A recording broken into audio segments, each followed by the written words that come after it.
Good afternoon, everyone, and thanks for taking a couple minutes. Wanted to give an opening comment or two about my travels across the Commonwealth last week, and then be happy to take any of your questions. The majority of my travels were in the Shenandoah Valley. I was in Winchester, Harrisonburg, Lexington, Roanoke, Charlottesville, Lynchburg, Culpeper, and I may have omitted one or two others. Weir's Cave for a very interesting session on workforce development. And I think the general theme of the trip was, I would say, three things. One, sharing what would be coming down to the communities and the organizations I visited with, that's the funding that's coming out of the American Rescue Plan. A lot of interest in that plan, a lot of questions about what all it included. The plan, both the $900 billion December bill and now the even greater $1.9 trillion plan, have enormous amounts of resources. Particularly for the Commonwealth, there's about $4 billion that will go to state governments. About $3 billion on top of that will go to local governments, and a great deal of interest at the local government level.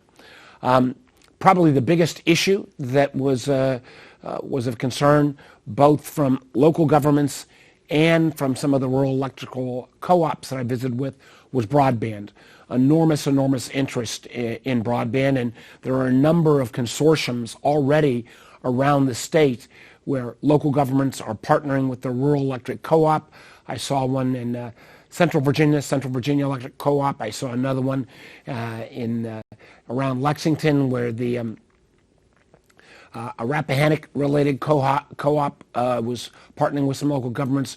Lots and lots of interest everywhere around Virginia, with the notion being that that the money that were going to local governments, much of that could be used for broadband in the second round, because these monies will be split into two tranches. And there was a lot of interest, and I've been working with the governor's office saying, even if your broadband money may not be coming until 2022, is there a way to start that project earlier and have the state advance some of those monies? And I hope to have some more to say about that in the coming days. On top of the broadband discussions, there was also a great deal of interest in support for small business. We had a very fascinating session, particularly with minority-owned businesses in Lynchburg. COVID, we know, disproportionately hit black and brown communities, not only on a healthcare basis, but also on an economic basis. We've lost 440,000 black-owned businesses over the last 13 months. I was proud that I was able to secure $12 billion of funding into community development financial institutions, CDFIs, that by requirement have to lend into low and moderate income communities. Many of these entrepreneurs were not even aware of CDFIs, were not aware of a number of the programs that are coming out of the American Rescue Plan. And I, again, working with the balance of the delegation and the governor's office, want to make sure that we make this information as available and easy to use and easy to access as possible. And then finally, I was able to attend a couple of the mass vaccination sites. In Charlottesville, I was seeing what I thought at that point was the second biggest site I'd seen, 100,000 square foot building that had been converted into in a mall into a full-time vaccine center. I think the day I was there, they were going to do about 1,100 shots, but it was barely later in the day that I got down to Roanoke, where the old Civic Center, they literally were doing 6,000 shots. It was the first day for Roanoke to hit a level 2, where all folks in the Roanoke Valley above 16 could come and get a shot. In both cases, it was a great example of public-private partnerships. You would have the health department, you would have volunteers, many times nursing student volunteers.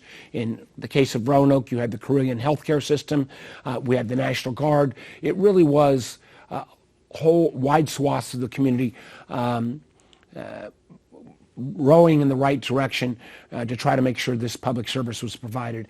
And the mood at both the centers was quite good. I think people were patient. They felt the system was working very well. And some of the screw-ups that we'd seen in the early days of the rollout, I think is now a distant memory. And it's my hope that within the coming weeks, literally everyone in Virginia who wants a shot will be able to get a shot with virtually no wait. Our challenge then as we get through this first wave is going to go back and try to, again, make the case to those Virginians who so far, for whatever reason, have chosen not to get vaccinated, to go ahead and get vaccinated. It not only, I can tell you as somebody who's been vaccinated over a month, it not only gives you a great deal of personal mental relief, but you also know that for your friends, family, and as you deal with people in your community, I think it's a sign of respect in terms of how you treat all of them. So why don't I stop at that point, and Val, I guess we've got a number of folks on the line and be happy to take some questions. Okay, the first question is from Michael at Virginia Public Radio. Hey, Senator, can you hear me? A bad echo. Yes, there is kind of a bad echo, but I'll try to ask my question anyway. I was interested in getting your thoughts on the protecting the rights Michael, let me pause right there. If someone has their phone unmuted, if you can please mute to avoid this echo. Go ahead, Michael. Thank you. Test. Do we still have the echo? Sounds like we do a little bit, but I'll ask my question. So, Senator, I was interested in getting your thoughts on the Protecting the Right to Organize Act, which passed the House with a bipartisan vote. It was introduced by Virginia Congressman Bobby Scott, and is now sort of under consideration in the Senate. And I'm wondering what your position on the bill is if it were to get to the Senate floor. Do you see yourself voting for this or against it? I'm sorry, Michael, I didn't hear what bill you're talking about. The Protecting the Right to Work Act, the PRO Act that labor groups are behind that fixes what they say. Let me take it. There's a lot of things in the so-called PRO Act that I support. I think it is important that working people in Virginia, and for that matter, working people across America, have the right to organize. There are certain components of the legislation that do make me pause. Some of the process issues around an election voting process for a union, I'm still reviewing. And as we've seen already, when there were efforts, for example, in California, to turn all independent contractor, so-called gig workers, into traditional W-2 employees, the overwhelming majority of Californians kind of rose up and voted that bill down. Literally 58% of the voters, I think, turned down what was called in the PRO Act the ABC test. So there are parts of the PRO Act that I still have some concerns. It's one of the reasons why I have not chosen to co-sponsor the legislation. And so if it comes to the floor of the Senate, I'll be looking at ways that we might be able to improve that bill because the overarching goal of having more people have the right to organize, having more Americans, having their voice recognized and represented by a labor union, I think goes a long way towards making sure people get the fair pay and benefits they deserve. Okay, the next question will be from Tom Fitzgerald at WTTG. Tom, are you there? Okay, we can move on to Brendan from CBS 6. Senator Warner, can you hear me? Yes. All right. Thank you, sir, for your time. I appreciate it. Doctors and pediatricians are seeing a surge of referrals regarding obesity in children during this pandemic, and I know in February you reintroduced the Healthy Food Access for All Americans Act to expand affordable and nutritious foods and food deserts, which would help in that realm. But I wanted to know, in addition to constant reminders about things like hand washing and social distancing, should state and health leaders have been more proactive about warning parents about the negative effects of a lockdown when it comes to obesity and possibly come up with recommendations for parents and their families? Well, that's a great question, and I think everyone was so overwhelmed at the front end of the pandemic and focused appropriately on staying safe and avoiding the virus that I don't think we spent enough time on some of the secondary effects. I think we're starting to see those secondary effects in terms of mental health issues. I think we're also seeing those secondary effects in terms of obesity. If kids can't get out and play and they're constrained in a house or apartment, that cuts down their physical activity. Too often it's been easy just to go to the store and get junk food and make that available for kids who may not be getting the kind of supervision they would get if they were at school or in their normal play patterns. So I think this question around food insecurity has been, again, exposed by the virus. I was reading at some point, it was literally 1 in 7 Virginians were going hungry. Part of that has been solved or dealt with by remarkable work by all the folks that work at our food banks and those organizations that support our food banks. But we still have to realize that simply having access to food, if it's not healthy food, will lead to issues like obesity.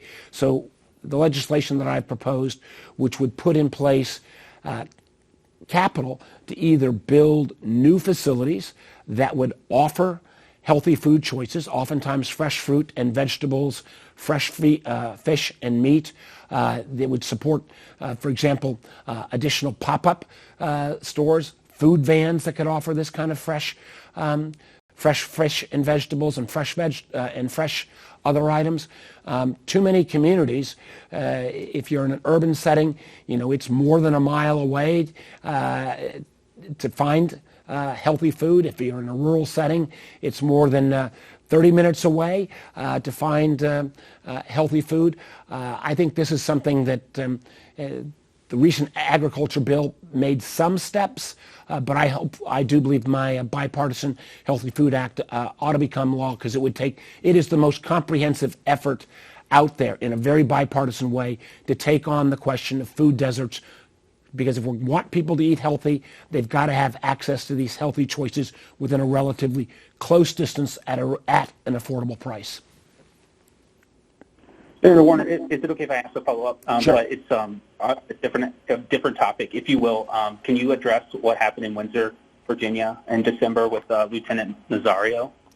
Well, I was outraged to see the treatment of Lieutenant Rosario. Here was an individual, an officer in our armed forces, someone who is in uniform, clearly pulling in to a lighted area for what would appear to be a routine traffic stop.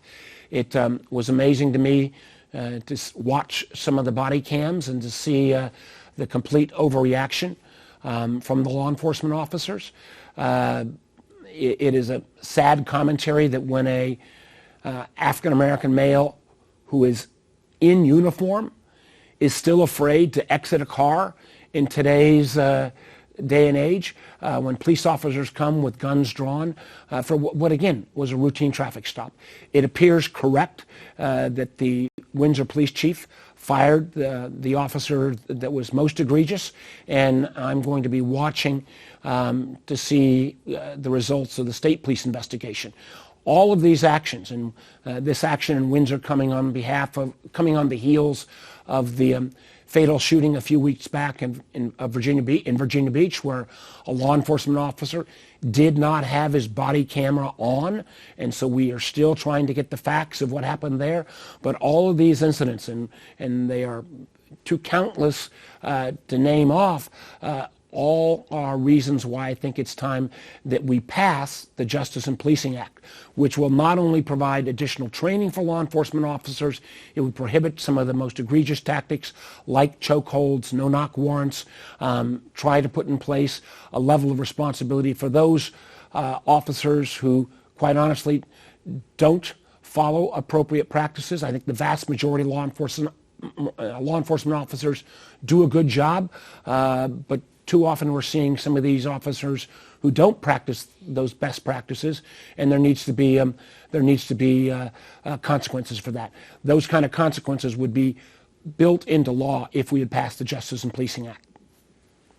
Next up, we have Stephanie from WHSV. Good afternoon, Senator. This has been a tough year for small businesses of all kinds. What was the biggest concern you heard from small business owners about running their business in the pandemic, and how can some of these businesses bounce back with the relief, and when will they see that? Well, I think the vast majority of businesses that I talked with had received a PPP loan at some point over the last year. What they weren't as familiar with were some of the newer programs that we put in place. For example, there is an employee retention tax credit that can proactively pay up to $40,000 on an annual basis if you've kept on an employee throughout the COVID period. I don't think people were as familiar with that. They weren't as familiar with the EIDL program, where it was, where again, $10,000 grants could be made on a fairly quick turnaround. A lot of our restaurants who are having problems rehiring their workforce as people are making a decision about whether they want to come back to the hospitality industry. But many of our restaurants were not aware that in the last legislation there was $28 billion for the Restaurants Act, though that had been looked for a long time from our restaurant community. And while the applications are just now becoming open, there was a lot of interest in that part of the law. As well, those theaters and music venues who really have taken it the most on the chin, we finally funded something called Save Our Stages, $15 billion of funding there. So I think one of the things that we still could do a better job on, and I've been trying to work with the governor's office on this as well, is can we give a user-friendly master single source website where businesses or Virginians can come and find what programs are available, what's the application process, because it still is, I still think we could do a better job of getting this information out. I would say as well, though, that most businesses, they are seeing the light at the end of the tunnel. I think they're all hopeful that we will all get vaccinated and continue to wear masks these next couple of weeks so that by the time at least the middle of May comes, we can be looking at a much fuller reopening. Up next, we have Jackie from WRIC. Hey, thanks for doing this. I'm wondering if you support efforts at the federal level to end qualified immunity for law enforcement. Say again, Jackie?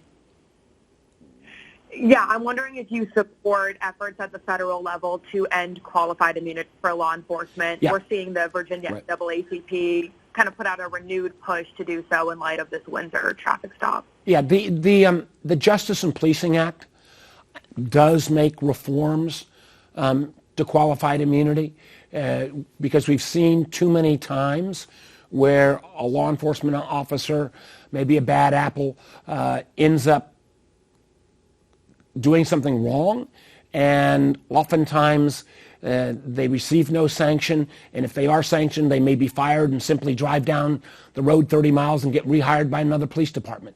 That's not right. That's not fair. That's not good for the vast majority of law enforcement officers who do follow the law, and it's not good in terms of earning the trust of the public.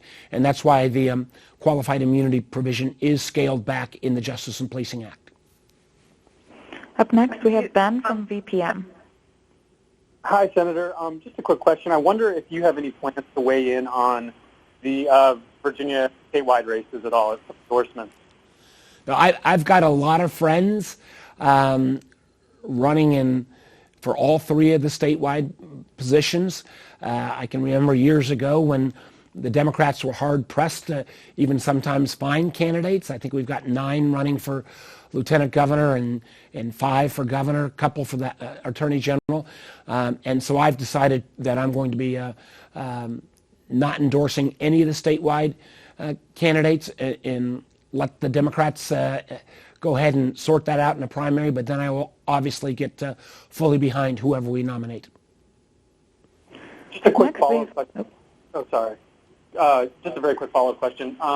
What do you think the role is for Republicans in Biden's latest infrastructure bill? How should they be incorporated or involved, if at all? Well, my hope is that the president will reach out to my Republican colleagues. I still strongly believe there is interest in bipartisanship. My only hope is that my Republican friends, actually engage. I think they've said they want to support roads and bridges and tunnels. I would argue broadband is an absolutely essential piece of infrastructure in the 21st century. It is an economic necessity, not a nice to have. I know some of the programs that in terms of, for example, support for caregivers, whether they be child care workers or whether it be support for folks who take care of our parents and grandparents in nursing homes. They may quibble over whether that's infrastructure, so call it by whatever name they want, but make a valid judgment of whether we ought to support those workers and support those professions, which obviously after this last year of COVID, I think in all of our minds are worthy of support and worthy of recognition. The next question is from Annie at WSLS. Hey, Senator Warner, thank you so much for your time today. So it seems, that with Congress heading back this week, that there's a number of bipartisan issues that you guys will be taking up, from the economy to potential gun reform. So are there any other issues you kind of hope to meet in the middle on with other Senate Republicans, other people in Congress that you want Virginians to know about? Absolutely appreciate that question. One of the things that I've been working on as chair of the Intelligence Committee is to look at the rise of China. And we see in China, and let me be clear when I talk about China, my beef is with the Communist Party of China. It's with President Xi Jinping. It is not with the Chinese people. It is not obviously with Asian Americans or Chinese Americans. But in the emergence of China, we see a nation that is almost as large economy as we have, a country that horribly mistreats many of its minorities, the Uyghurs, people of Hong Kong. We see a China that steals our intellectual property, estimates as much as $500 billion a year around the world of intellectual property stolen. And we see China taking on issues like 5G, artificial intelligence, quantum computing, biomedical efforts where it intends to dominate these fields. So there is broad bipartisan consensus that America needs to pick up its game. And I've been working on a series of bills that I think will be in a bipartisan China competition bill. Those will include trying to create a technology alliance amongst like-minded democracies around the world to counter China. It will include investing upwards of $50 billion to make sure that our semiconductor industry remains strong and vibrant in the United States and that we're not dependent upon foreign nations, particularly China, for semiconductors. It builds upon my earlier work in next-generation telecommunications, so-called 5G, into developing the next generation.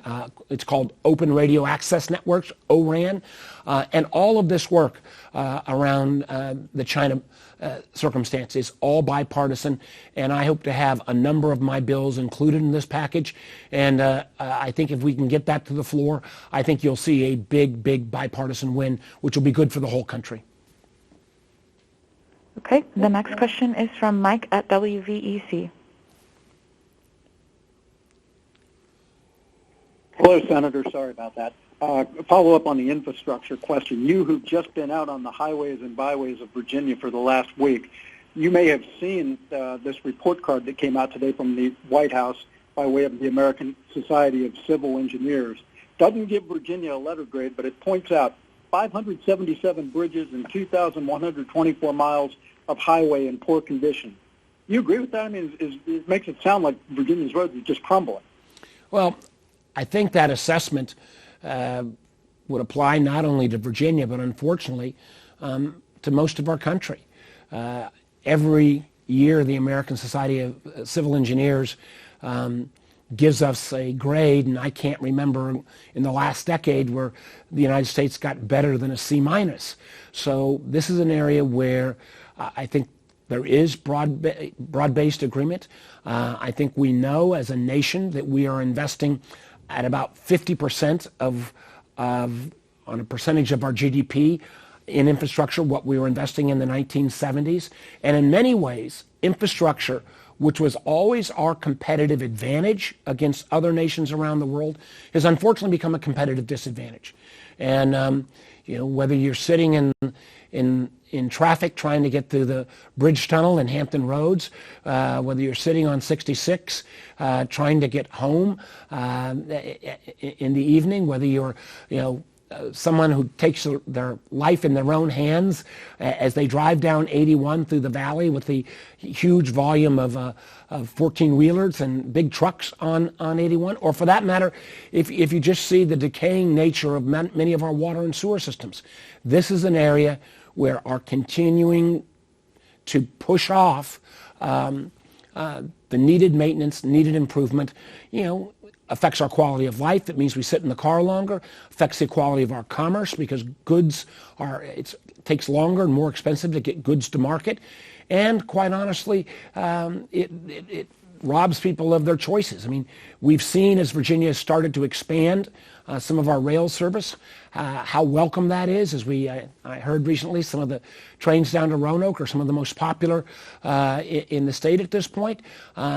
So putting sizable, tangible, long-term capital investment into our infrastructure, the time has come. We heard about this during the last administration where every few weeks then President Trump announced Infrastructure Week. It became a joke because there was never any there. So it is incumbent upon us, not saying everything in the Biden plan is perfect, and I intend to make some fairly dramatic changes in that plan, but doing nothing it would be an option that would be a disaster for our country.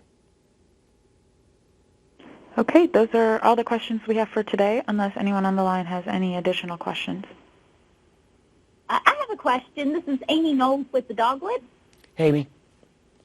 Hey, I wondered if you could touch on broadband, Senator Warner, specifically how the ARP will expand those offerings in Virginia, what the timeline might be like, and what goes into prioritizing areas.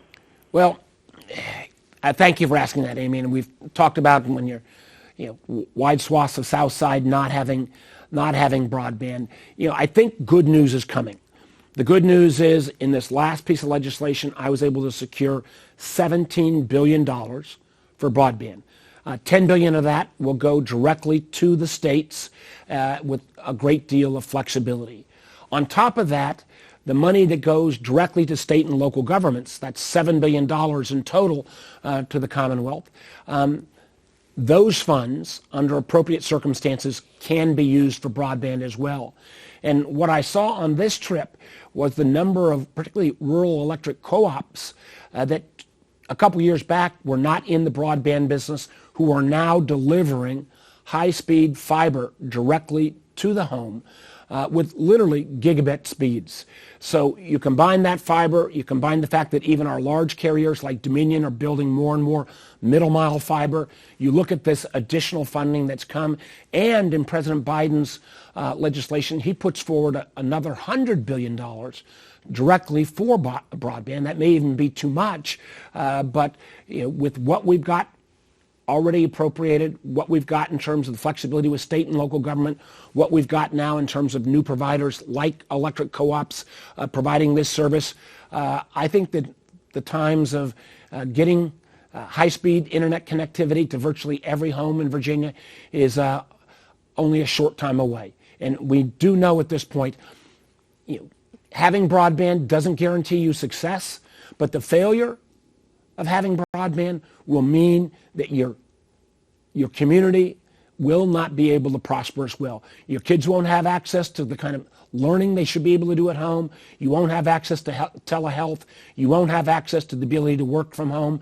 And as we've seen now, as people have been signing up for their COVID shots, without broadband, it's sometimes even hard to schedule an appointment because so many of those appointments are scheduled online. So I think if there was, again, one major message that came through loud and clear to me from this last trip, even when the subject matter was not broadband, people brought this issue up. They want broadband, and they want it now.